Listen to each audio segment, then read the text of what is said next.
Hola, ¿cómo estás? Te doy la bienvenida a esta nueva clase del módulo de Logística Internacional y Documentación.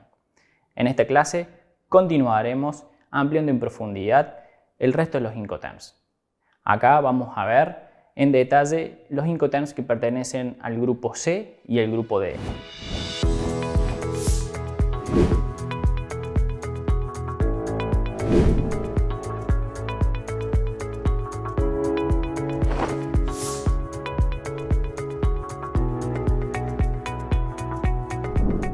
Como habíamos mencionado anteriormente, en el resto de los Incoterms la mayor parte de los riesgos, costos y responsabilidades se asumen por parte del comprador. Es acá en estos segundos dos grupos en los cuales el exportador empieza a ganar territorio en el país de destino y asume por ende mayores costos, responsabilidades y riesgos. Dentro del grupo C vamos a encontrar 4 Incoterms. Hablamos que 2 se van a utilizar de forma exclusiva para el envío de mercadería vía transporte marítimo y en los otros 2 Incoterms podremos utilizarlo para el manejo de envío de mercadería vía otro medio de transporte, que puede ser terrestre por camión, terrestre ferroviario o bien vía aérea. Dentro de lo que vendría a ser los Incoterms que son para transporte marítimo, vamos a tener CFR y CIF. Cuando hablamos de CFR hacemos referencia a Cost and Freight, que significa costo y flete, y cuando hablamos de CIF hablamos de Cost, Insurance and Freight, que significa costo, seguro y flete. Pero comenzando por el primero, tenemos que mencionar que el exportador, si bien asume la responsabilidad de producir y acondicionar la mercadería, y recordemos que estamos hablando del ejemplo de la exportación de sillas, por ende va a tener que producir y acondicionar las sillas para exportación, además también deberá contratar el medio de transporte local para llevar la mercadería al puerto, consolidar seguramente dentro de un contenedor, generar los trámites aduaneros y en ese punto, a diferencia de los anteriores, también deberá hacer la contratación del medio de transporte principal. Recordemos que el medio de transporte principal es el medio de transporte principal que me va a permitir llevar la mercadería del puerto del país de origen al puerto del país de destino. Por lo tanto, cuando nosotros hacemos la contratación del medio de transporte internacional, lo debemos hacer a través de un operador logístico. El operador logístico, como hablamos anteriormente, es el encargado de gestionar los espacios y las bodegas de los buques. Por lo tanto, acá tendremos nosotros seleccionado un espacio para que la mercadería sea correctamente estibada y cargada. Es importante considerar también que el exportador tiene que hacerse cargo de los gastos de descarga y desestiva en país de destino, porque en ese punto el comprador se hará cargo una vez que la mercadería toca piso en puerto de llegada. Ahí el comprador deberá tener presente, y como hablamos anteriormente, que los gastos aduaneros y todos los trámites impositivos deberán ser cancelados de forma anticipada para evitar posibles extracostos. Recordemos que los días de estadía suelen ser cortos y si queremos evitar gastos que no estaban contemplados, debemos anticiparnos. Por lo tanto, tenemos que ser muy conscientes de tener todos los trámites aduaneros e impositivos preparados y listos para cuando la mercadería llegue. Siguiendo con el ejemplo de la exportación de sillas, si tenemos la mercadería viajando dentro de un contenedor, el comprador deberá hacerse cargo de la desconsolidación. Esto quiere decir que es sacar la mercadería dentro del contenedor para que el organismo aduanero pueda hacer el control correspondiente. Una vez que la mercadería está nacionalizada, es decir, que tiene libre circulación dentro del país de destino, el comprador podrá hacerse cargo de la contratación de un medio de transporte local para posteriormente hacer la entrega en su bodega o bien en la bodega del cliente al que le haya comercializado. Ahora, si pasamos al Incoterm CIF, vamos a encontrar una pequeña diferencia en relación a CFR, ya que en este punto el exportador, si bien tiene que producir y acondicionar también las sillas para exportación y hacerse cargo de todas las responsabilidades, costos y riesgos que implican llevar la mercadería hasta puerto, una vez ahí también deberá hacerse cargo de contratar el medio de transporte internacional. Pero acá hay un punto aparte, porque también debe hacerse cargo de la contratación de un seguro internacional que me permita tener la mercadería cubierta durante todo el trayecto internacional.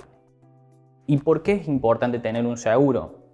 porque si existe algún incidente que me pueda dañar la mercadería, ya sea de forma parcial o total, es muy importante que esa compañía de seguro pueda justamente cumplir con el beneficiario y compensarlo. Si es el tomador del seguro el exportador, podrá hacerse del dinero para posteriormente reenviar la mercadería al país de destino, y si seleccionamos el beneficiario al comprador, podrá hacerse cargo también del dinero para posteriormente hacer una nueva compra al exportador y posterior a eso recibir la mercadería según las condiciones pactadas. Tengamos presente que en el medio de transporte marítimo, si bien es un transporte muy seguro porque la mercadería viaja dentro de un contenedor o bien dentro de la bodega del buque, no estamos exentos de que pueda pasar algún incidente. Lo recomendable siempre es utilizar una buena compañía de seguro. Si hablamos de costos, debemos tener presente que aproximadamente ronda entre el 0,30 hasta el 1% del valor de la mercadería. Es decir, que podemos tener una póliza con una cobertura del 100% de la mercadería.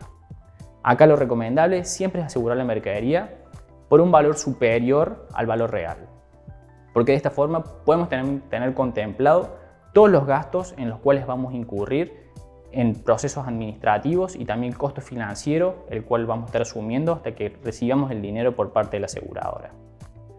Entonces, siguiendo en la misma línea, vamos a encontrar que también, además del seguro, la responsabilidad, los costos y riesgos del exportador, es decir, del vendedor, van a llegar hasta que la mercadería esté descargada y desactivada en el país de destino.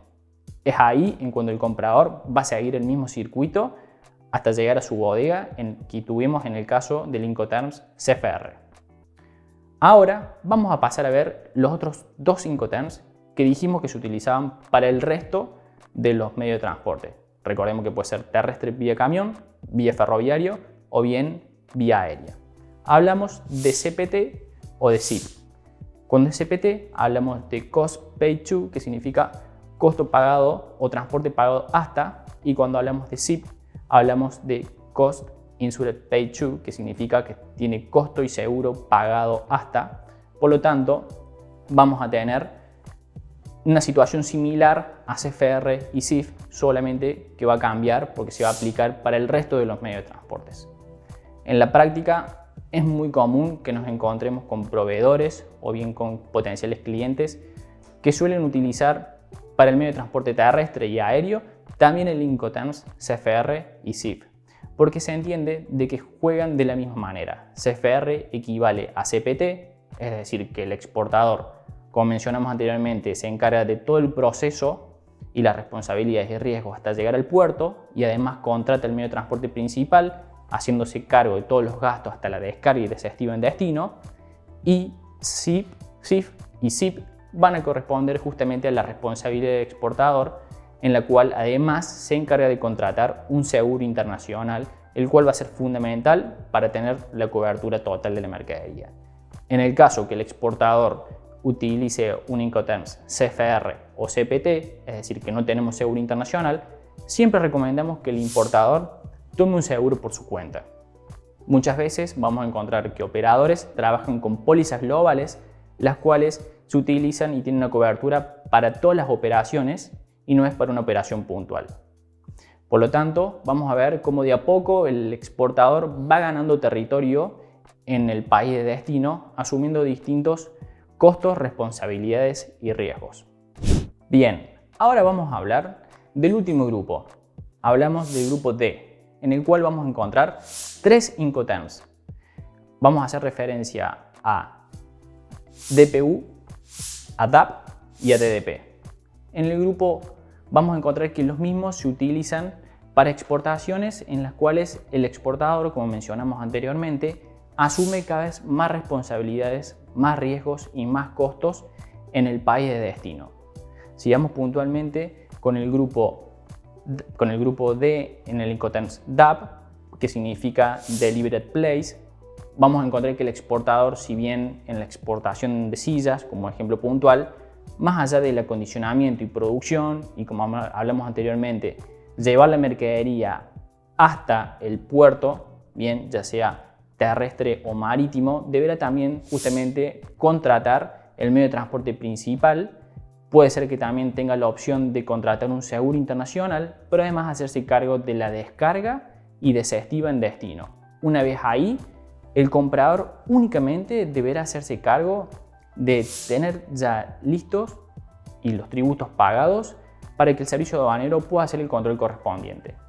Una vez que la mercadería queda liberada, nuevamente el exportador se hace cargo de la tenencia de la mercadería y la entrega en el lugar indicado por el comprador.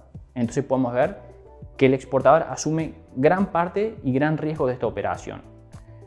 Por otro lado, cuando tenemos el Incoterms DPU, que significa Delivered Place Unloaded, acá, a diferencia del anterior, de DAP, el exportador también va a entregar la mercadería, es decir, las sillas, en el lugar indicado por el comprador, pero además deberá hacerse cargo de la descarga. Y este es un punto muy importante porque en la última actualización que tuvimos de los Incoterms, es decir, el 2020, pudimos ver que este fue un punto central al momento de actualizar. Porque si bien hablamos del proceso de descarga como algo pequeño o insignificante, es un punto relevante porque cuando hablamos de un embarque que tiene muchos contenedores o bien tiene muchos bultos, el gasto de descarga pasa a ser significativo. Entonces, dejarlo contemplado de antemano frente a un Incoterms ha sido fundamental para evitar roces en las relaciones comerciales entre el comprador y el vendedor.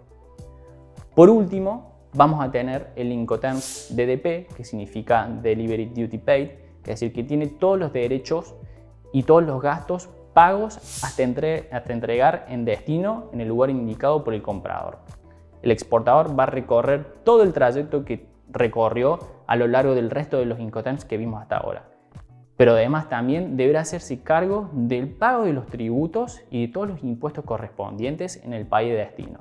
Es el único Incoterms en el cual el exportador se hace cargo de este proceso. Y no es un punto menor porque tiene que tener el conocimiento, la experiencia y los contactos necesarios para poder hacer todas estas gestiones en el país de destino. Tenemos que tener presente que estamos trabajando dentro de un país en el cual vamos a tener seguramente un posible distinto idioma, distintos usos, distintas costumbres y distinta normativa. Y cuando hablo de normativa no solamente hago referencia a lo económico, sino también a lo aduanero. Entonces acá va a ser fundamental tener el conocimiento necesario para evitar extra costos y hacer que la operación pueda realizarse y finalizar según lo acordado con el comprador. Como pudimos ver, en estos últimos dos grupos, el exportador bien asume la mayor parte de los riesgos, los costos y las responsabilidades. Por lo tanto, como mencionamos, tiene que tener mucho conocimiento en el territorio extranjero. En la práctica, si bien dimos un caso para el Incoterm Export, bien, del envío de paquetería, el mismo también es muy utilizado para las cláusulas DDP, porque es la solución más práctica y la más fácil para poder hacer compras vía internet.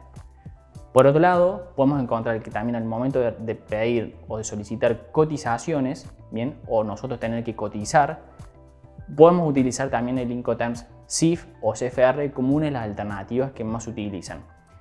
Y esto sucede porque muchas veces la contratación del medio de transporte principal, es decir, el medio de transporte internacional, suele ser más económico si se contrata desde un determinado lugar que si se contrata desde el país de origen o el del destino. Y esto sucede porque depende de las rutas y el trayecto que queramos utilizar. Hay países que tienen rutas que son más frecuentes y por ende, al ser una cuestión de oferta y demanda, suele ser mucho más económica la contratación por parte del importador y en otros casos suele ser mucho más fácil la contratación por parte del exportador. Por eso recomendamos siempre hacer un análisis profundo en la estructura de costo y conversarlo de forma abierta con la contraparte para decidir cuál va a ser justamente quién se va a encargar de contratar el medio de transporte principal. Tengamos presente que el medio de transporte principal es un costo no menor. Actualmente representa entre el 20 y el 25% del valor de la mercadería en un embarque internacional. Entonces, es más que recomendable evaluarlo de forma detallada a ver qué es lo más conveniente.